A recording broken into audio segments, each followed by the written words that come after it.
हम प्रश्न संबंधित प्रश्नों को ट्रिक के माध्यम से हल करना सीखेंगे। यहाँ पे प्रश्न है, एक व्यापारी जब वस्तु के मूल्य में 10% की वृद्धि करता है तो उसकी बिक्री 10% कम हो जाती है, तो उस व्यापारी के आय पर इसका क्या प्रभाव पड़ेगा? आय कितने प्रतिशत कम हो जाएगी या आय कितने प्रतिशत बढ़ जाएगी, यह बताना है। तो हम यहाँ पे ट्रिक यूज करते हैं। मान लीजिए वस्तु का मूल्य वृद्धि जो है वह x है और बिक्री जो है वह y है। तो यहाँ पे सूत्र आपका बनेगा x धन y धन xy बटे 100। यहाँ पे आपको ध्यान देना है कि जब भी वृद्धि होगी तो x प्लस में आएगा, जब भी कमी होगी तो x माइनस हो जाएगा। यहाँ पे बिक्री में भी उसी प्रकार, बिक्री अगर बढ़ रही है तो y प्लस हो जाएगा, बिक्री कम हो रही है तो y माइनस हो जाएगा। चलिए सॉल्व करते हैं। तो यहाँ पे x 10% की जो है वृद्धि हो रही है तो हो जाएगा +10।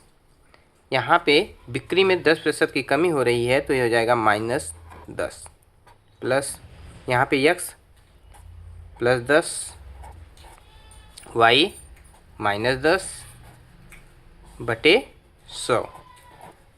यह हो जाएगा, यहाँ पे देख रहे हैं +10 -10, ये एक दूसरे को कैंसिल कर देगा, 0 आ जाएगा।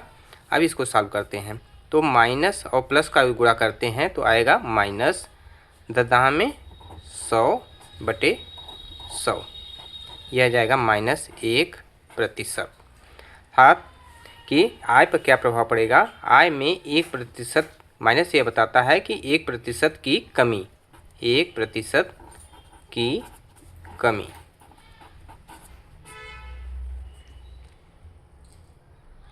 अब नेक्स्ट क्वेश्चन देखते हैं। यहाँ पे आयतन की लंबाई को 15% बढ़ा दिया जाए और चौड़ाई को 25% बढ़ा दिया जाए तो क्षेत्रफल पर क्या प्रभाव पड़ेगा? यहाँ पे भी हम वही सूत्र लगाते हैं, लंबाई के लिए x कर देते हैं और चौड़ाई के लिए y। सूत्र हमारा हो जाएगा x plus y plus xy बटे 100। यहाँ पे 15% बढ़ रहा है तो +15 और चौड़ाई 25% बढ़ रही है तो ये भी +25 प्लस x हो जाएगा +15 और y हो जाएगा +25 बटे 100। यहाँ पे 15 25 40 हो जाएगा प्लस यहाँ पे 25 चौका 100, 25 इकाई 25, 25 चौका 100, 4 से भाग करेंगे हो जाएगा 3.75। यह आ जाएगा 43.75%। यहाँ पे प्लस है, यहाँ पे प्लस है तो यह प्रदर्शित करता है कि क्षेत्रफल 43.75 की वृद्धि होगी। प्लस हमेशा जो है वृद्धि को दर्शाएगा, माइनस हमेशा जो है कमी को दर्शाएगा। इस तरह से हम लंबाई और चौड़ाई अगर दिया है तो क्षेत्रफल पर प्रभाव को भी आसानी से इस सूत्र के माध्यम से ज्ञात कर सकते हैं। हमेशा ही यह ट्रिक याद रखिए कि x plus y plus xy बटे 100।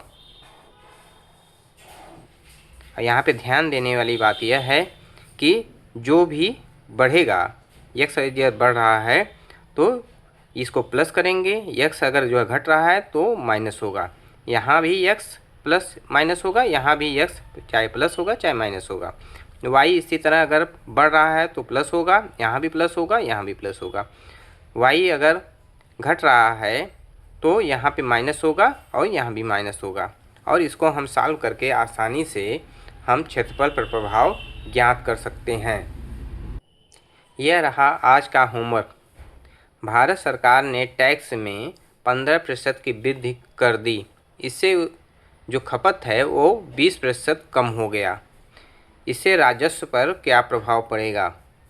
दूसरा सवाल है, किसी आयत की लंबाई को 20% बढ़ा दिया गया तथा चौड़ाई को भी 20% बढ़ा दिया गया, क्षेत्रफल पर क्या प्रभाव पड़ेगा? आप इसको सॉल्व करिए, आंसर को कमेंट करिए।